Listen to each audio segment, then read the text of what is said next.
وقف وداز ليا حدا يدي حتى فاتني تقريبا واحد خطوه ولا جوج وهي تدور تشوف فيا وقالت لي السلام اخويا كي داير لاباس عليك كلشي مزيان. اختنا طبقات داك المثال ديال ما تسمعش في الهدف ديالك رغم الصعوبات. وانا باقي ما كملت هضرتي حتى كتنقص ديك صاحبتها ويلاه سيربي راه غادي يمشي علينا الكار. قلت لها حنا ما كنطلبوش حنا كنامروا.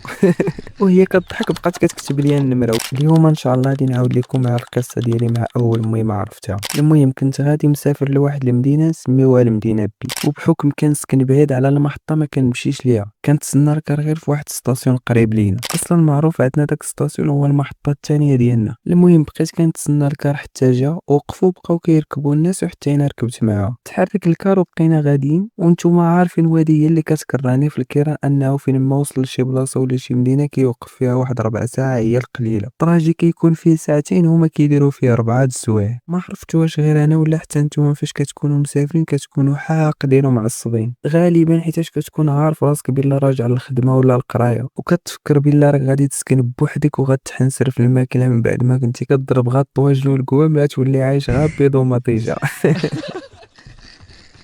والمشكله ديك التعصيبه هي اللي وقفت معايا حتى مد ليها شي كاريزما. فاش كتكون معصب غالبا كتكون مخرج عينيك وعاض حتى كيبانو لك دوك العضلات ديال الفك ديالك، وهذه بوحدها كافيه باش تبينك شخصيه قويه واخا تكون انت في الحقيقه غير مدومه. المهم كما قلت وصل الكار لواحد البلاصه هو ينزل باش يجمع البلايص وحتى انا نزلت بين مي بغيت نتحرك ونعاود نطلع. ريحت في واحد القنيته وجبت التليفون بقيت كنسكرولي ومرفوع كاع ما عارف شنو واقع جنابي، حتى كدوز من حدايا ديك المهمه اللي دايره عليها هاد القصه كامله. كنت واقف ودازت ليا حدا يدي حتى فاتني تقريبا واحد خطوه ولا جوج وهي تدور تشوف فيا. انا شكيت فيها شافت فيا ولكن ما كانش عندي شي دليل، قلت واقيلا راه غير جاب ليا الله وصافي. ولحد الساعه انا كاع ما كنت عارفه واش راكبه معانا في نفس الكار، يحسبني واش غاشي وحده ساكنه قريبه من تما ولا خدامه في ديك البلاصه. الساعه هي كانت حاطه عليا قبل كاع ما نطلع للكار، بحكم كانت هي من هذوك اللي ركبوا من المحطه، يعني ركبات قبل مني. قالت لي مني وقف الكار وانا حاطه عليك، شفتك وعجبتيني وقلت والو خاصني نهضر معاك. هادشي هي اللي قالتو لي من بعد ما تعرفنا. المهم نرجعوا للقصه ديالنا. ملي دازت قدامي صافي هبطت راسي ورجعت كنسكرولي عادي كما كنت، حتى كتجي تاني راجعه وكدوز من قدامي. غير هاد المره ما دازتش وصافي بل وقفات شافت فيا وقالت لي السلام اخويا كي داير لاباس عليك كلشي مزيان. اختنا طبقات داك المثال ديال ما تسمعش في الهدف ديالك رغم الصعوبات. شافت فيا ما ديتهاش فيها وهي دوز الهضره ديريكت، ولكن باش ما تمشيش غلط راه ما ديتهاش فيها من الاول، حيتاش كيما قلت ملي كنكون مسافر ما كتكون راشقه ليا على والو، الماكله هي الاخرى ما كناكلهاش. المهم جاوبتها هادي كي دايره اختي لاباس عليك كلشي مزيان وداك الشيء كامل. المهم راك عارف، وهي كتهضر وهي كتمشى ما بغاتش تجيني نيشان زعما عزه النفس وكذا. صافي دارت ومشات بحالها وانا بقيت متبعها بعيني حتى بانت ليا راه طلعت في نفس الكار اللي راكب فيه حتى انا. قلت صافي هاد ختنا عجبتها ما خصنيش نفلتها، واخا هكاك بقيت واحد جوج دقائق عاد مشيت تبعتها باش ما تقولش هاد خونا حتى هو على سباها جوج كلمات مني جا تابعني، ومنها نيت حتى انا نبين لها ديك عزة النفس وكذا.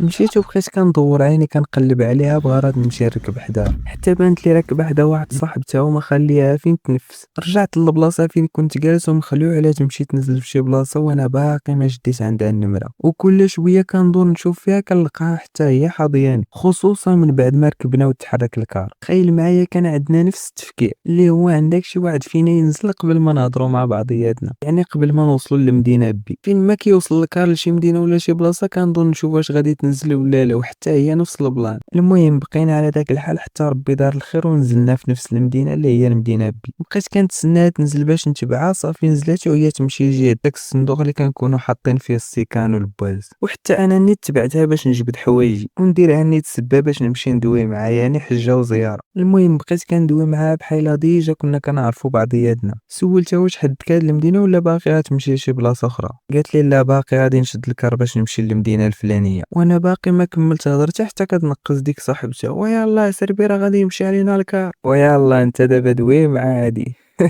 انا والله ما فهمت البلان ديال هاد الصحابات، يخليوك حتى كتقول صافي الامور مضبوطه عجبتها وعجباتني ارا ندوز نشد النمره حتى كتنقز هي وكتردم لكم الحفله. المهم قالت لي وعرفتي شنو هو تسناني هنا انا غادي نمشي نشوف شنو بغات ونرجع عندك. قلت لها اجي بعدا كيكتبي لي نمرتك ويحمل الله. قالت لي هكا وقول بعدا غير عافاك. قلت لها حنا ما كنطلبوش حنا كنامروا.